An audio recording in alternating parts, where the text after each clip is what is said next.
Hello everyone. तो ये देखो क्वेश्चन है, यहाँ पे पूछ रहा है हमसे SO2 O2 बन रहा है तो SO3 का दिया हुआ है रेट, और पूछ रहा है SO2 बनने का रेट क्या होगा। ओके, तो अब ध्यान रखना यहाँ पे कि हमें केजी में दिया हुआ है, तो केजी हम नहीं लिखते, हम क्या लिखेंगे हमेशा मोल या फिर मोलेरिटी में। ठीक है, तो गिवन डेटा को लिख लेते हैं। सबसे पहले क्या दिया हुआ है, DSO3 यानी रेट है ना, rate for formation of SO3 क्या है 1.6 इंटू 10⁻³ है। ओके, केजी पर मिनट। तो हम क्या कर सकते हैं, मोल बनाने के लिए SO3 का मोलर मास से डिवाइड करते हैं। तो मोलर मास निकालेंगे, सल्फर का 32 और 3 ऑक्सीजन तो 48, तो 80 आ गया इसका सम। ओके, ये क्या आता है लेकिन 80 ग्राम पर मोल। तो देखो आप इसको केजी पर मोल में भी बदल सकते हो। क्या करेंगे, ग्राम को केजी में बदलने के लिए 1000 से डिवाइड कर देते हैं, है ना। तो क्या बन जाएगा, देखो 0 से 0.8 और नहीं 008 नहीं होगा ना, केजी पर मोल नहीं, 0.08 होगा। 100 से डिवाइड कर रहे हैं ना क्योंकि। तो इसको क्या करो, या तो आप केजी पर मोल से डिवाइड कर लो या ग्राम में बना लो। चलो आप लोग ग्राम में करते हो सोल्व, तो मैं इसको ग्राम में सोल्व कर दे रहा हूँ। तो 1.6 इंटू 10⁻³ को 1000 से मल्टीप्लाई करोगे तो ये क्या हो जाएगा, ग्राम में चेंज हो जाएगा। ठीक है, तो ये क्या आ गया 1.6 ग्राम आ जाएगा, है ना, क्योंकि अभी तो मोल में हमने नहीं चेंज किया, तो ग्राम पर मोल में चला जाएगा। ठीक है, सॉरी मिनट में चला जाएगा।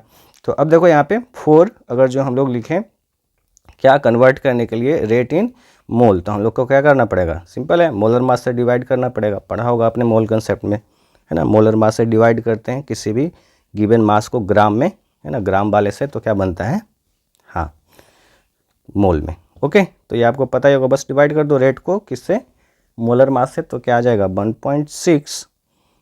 तो यहाँ पे हम किससे डिवाइड करेंगे, 80 ग्राम पर मोल से, है ना, 80, और ये 1.6 ग्राम था। तो देखो वही सेम वैसा जैसे वहाँ पे mole mole cancel, sorry KG KG cancel हुआ, तो यहाँ पे ग्राम ग्राम कैंसिल हो जाएगा और ये क्या बन जाएगा, मोल पर मिनट। ठीक है, तो पॉइंट को हटा दो, यहाँ 10 8 2 16 हो गया, और ये 10 और इसका बच गया और 10 इसका, तो क्या बन गया 0.02 मोल पर मिनट। ओके, तो हमारे पास रेट आ गया क्या मोल में, किसका, SO3 के फॉर्मेशन का, dt क्या 0.02 मोल पर मिनट। ओके, तो अब हमसे पूछा क्या है उसने, देखो हमसे SO2 का पूछा है ना, SO2 के फॉर्मेशन का। तो अगर जो हम लोग रेट लॉ लिखे तो -DSO2/2 into dt equals to -DO/3। Oh, ये सॉरी 1 होगा, है ना, 1 है स्टैइकोमेट्रिक coefficient, equals to DSO3/dt।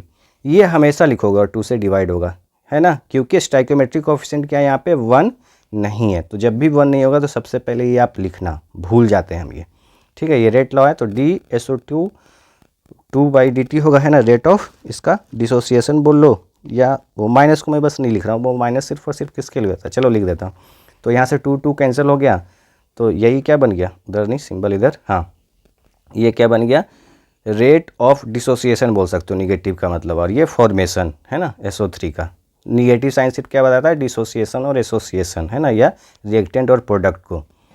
Clear है, तो ये हमने मोल कंसेप्ट में भी पढ़ा है, ध्यान रखना। N3/N2 हमेशा करते हैं ना, यहाँ पे 2 और 2 जैसे कैंसिल हुआ तो वो इसीलिए कैंसिल हुआ।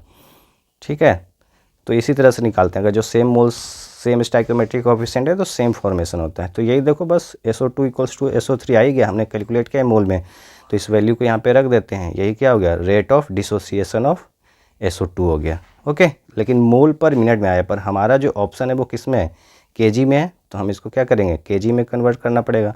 तो अगेन केजी के लिए मोलर मास पता करना पड़ेगा, और SO2 का मोलर मास सिंपल है, सल्फर का कितना होता है बताओ 32, और 2 ऑक्सीजन है तो 32, तो क्या हो गया ये 64 ग्राम पर मोल हुआ, है ना। तो बस इसको केजी में बदल लो डायरेक्टली, क्या करेंगे 1000 से डिवाइड कर दो, तो ये क्या बनेगा 0.64 केजी पर मोल। दोनों एक ही चीज़ है देखोगे तो, ठीक है, कोई डिफरेंस नहीं है, कन्फ्यूज मत होना इससे। तो बस इसको हम क्या करेंगे, मोल को मल्टीप्लाई कर लेंगे किससे, 0.064 को, मोल को मास में बदलने के लिए मोलर मास से मल्टीप्लाई करते हैं, केजी में चाहिए तो केजी वाला कर रहे हैं। ठीक है, और वही सेम वैसा ही मोल मोल यहाँ कैंसिल हो जाएगा, जैसे वहाँ पे ग्राम ग्राम केजी केजी ये सब कैंसिल हो रहा था। और पर मिनट, तो ये देखो 64 दूनी क्या हो जाएगा 128। अब ये 0.02 का 100 नीचे लिख देता हूँ, और 0.064 का 1000 नीचे लिख देता हूँ। ठीक है, तो अगर जो केजी पर मिनट है 100 से डिवाइड करोगे तो ये क्या बन जाएगा 1.28, क्योंकि हमें साइंटिफिक में आंसर दिया हुआ है, और 10⁻⁴ क्या बन जाएगा 1000-3 बन जाएगा। तो बस उसको लिख दो, ये बन गया केजी पर मिनट, इस टाइप से लिखा हुआ है ऑप्शन में, तो यही हमारा क्या हो गया आंसर हो गया, जो कि ऑप्शन क्या है डी में दिया हुआ है। ओके, तो देखो यहाँ पे डी नहीं है, ऑप्शन 4 है, 1 2 3 4 दिया है। Okay, thank you.